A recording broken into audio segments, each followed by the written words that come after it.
Chapter 1046. Wilbur felt his heart sink.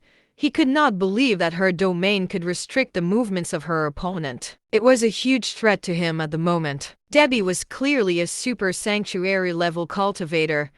He could not fight against the attack with his current power. The death scythe was about to reach his neck. The cooks were alarmed. They knew that Wilbur could not be defeated, or else they would be doomed. Suddenly, Wilbur shouted and spat a ray of silver light from his mouth. The silver light caught Debbie off guard and hit her in the forehead. The impact of the spirit energy was extremely powerful. Debbie felt like her soul was struck by lightning.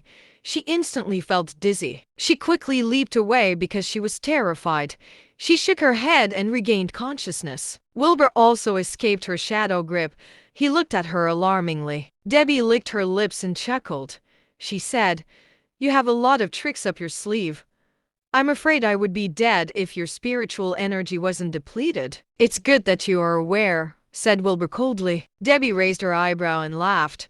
She said, "It looks like I won't be able to kill you without giving it my all." "Bring it on," said Wilbur nonchalantly. Debbie frowned and said slowly, "Your spiritual energy is depleted, so you nearly used up all your tricks.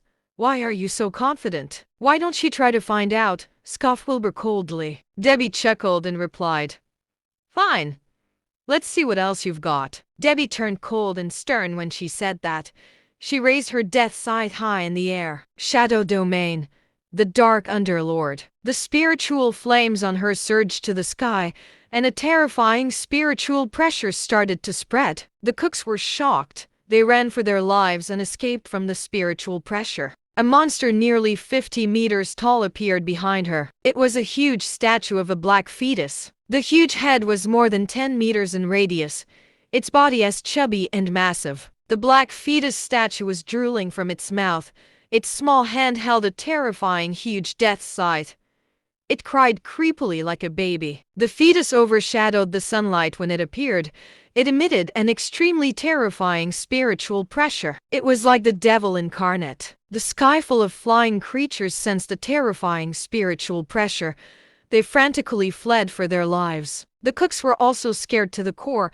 They went limp on the floor. The powerful spiritual pressure kept washing over Wilbur. Wilbur barely stood still by activating all his power, but he was only like a small boat against the ocean. Debbie had endless runes in her spiritual flames, and they emitted spiritual pressure. She looked at Wilbur and laughed maniacally.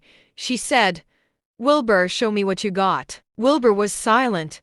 He only looked at Debbie coldly. Suddenly, Debbie sprinted towards Wilbur. Wilbur squinted and watched a shadow beneath her. Her shadow followed her, and it was spreading toward him. He knew that he would be restricted again if he stepped on her shadow. Debbie unleashed her domain, so her powers improved. He was afraid that the spirit energy attack would not work again. Therefore, he shouted and stood still. The historical halberd ignited in spiritual flames, and it slashed toward Debbie.